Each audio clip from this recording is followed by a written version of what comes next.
Hello and welcome to Total Football Analysis. In this video we will take a closer look at Ralf Rangnick, who is one of the most famous head coaches in German top-flight football.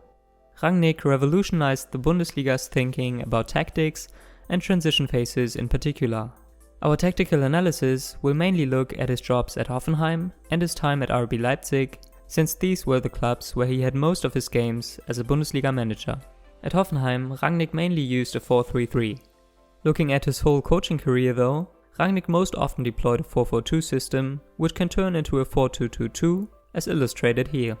Another variant of a back 4 system he utilized is the 4-4-2 diamond, which has a lot of similarities with the also centrally focused 4-2-2-2. Later at RB Leipzig, Rangnick also utilized a 3-5-2 formation from time to time, besides the preferred 4-4-2 system.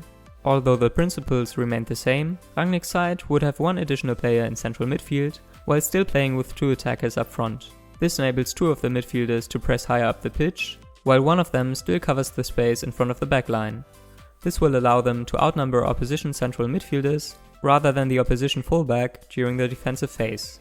And how exactly they do this will be explained in the following. Rangnick watched Arrigo Sacchi's Milan and adopted some of Sacchi's principles, such as the space-oriented and ball-oriented way of defending.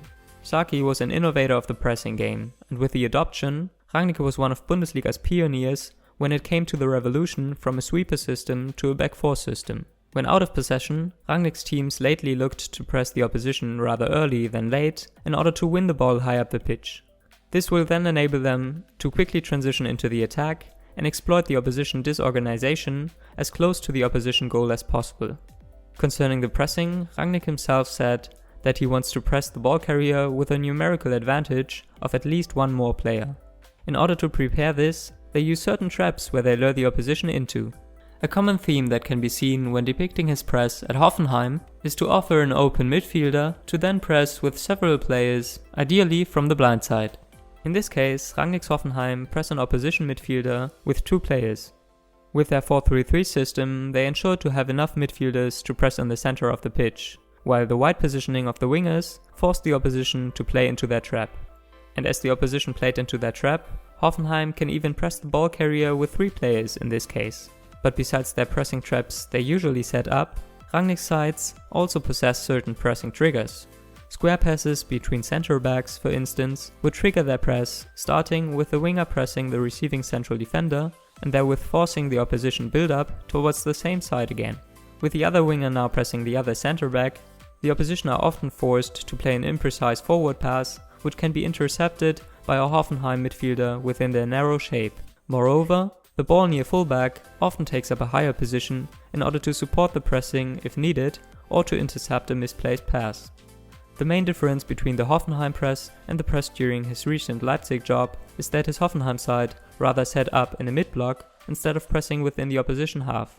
Within their 4-4-2 system at Leipzig, they would use simple pressing triggers such as a pass to the fullback and then collectively shift towards the ball side. By occupying only 1/4 of the pitch, they will press the ball carrier and shut down every single passing option.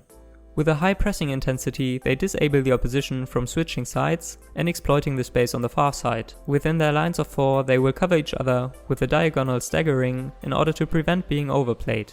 Their ball-fast central midfielder will cover the area in front of the backline, while their ball-fast center back safeguards the space behind the backline. When the back 4 was new to many in the Bundesliga, Rangnick said, "We don't give up our sweeper, it just depends on the situation who our sweeper is." Similar to what most attacking sides do, Rangnick also wants his sides to create triangles during the press. This enables them to cover more space and opponents as they are not moving within each other's cover shadows. Rangnick's well-structured pressing prepares for the threatening counterattacks of his side, which we will observe in the following. The principles during transition phases are among the key characteristics of Rangnick's philosophy, and in his time at Hoffenheim, his side became known for their quick counterattacks.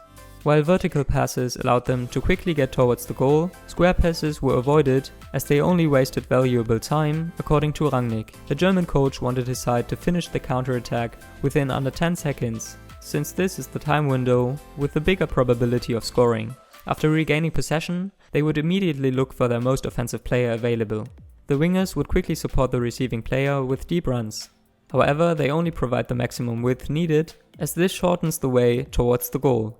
Here we can see an example from Rangnick's Hoffenheim, where they played from their own box into Bayern Munich's penalty area with only 4 passes after winning the ball. They can play a 1-2 to get into the penalty area. Therefore, they do not require the full width of the pitch. After the 5th and final pass, striker Vedat Ibisevic can score the leading goal. Similar to the offensive transitions, Rangnick also sees the defensive transition as a vital component of his game model. Compared to the offensive transitions though, the time window after the ball loss is shorter. Within 8 seconds, the ball should be won back, as this is the period of time where the opponents are still disorganized. The narrow structure of his sides helps to keep the distances short. As a result, the players can quickly shift towards the ball after a loss and therewith nip the opposition attack in the bud. In addition to that, with winning the ball back during a counter-press, the opportunity of a counter-attack arises. Rangnick's attacking tactics revolve around quick vertical passes. Even during positional attacks, Rangnick's teams try to threaten the opposition goal as early as possible, and the double pivot in front of the backline will ensure the needed cover during the attacking phase, as ball losses are both pre-programmed and taken into account by the former Leipzig coach. Instead of deploying a wide positional play, Rangnick's sides would rather aim at creating overloads, especially in the half spaces. By creating triangular structures and diamond shapes, they can then play with very few touches, allowing combinations at a high pace. His sides usually play with a striking duo up front. Their wingers will tuck inside and sometimes even act as playmakers behind the attacking duo. The double pivot is not necessarily supposed to stay in central areas, as there will always be enough options provided. Instead, they can move wider and allow the fullbacks to push higher up the pitch. Since the defensive midfielders are not always occupying the same spaces, this flexibility makes it hard for the opposition to predict how Rangnick's side will build up their attack.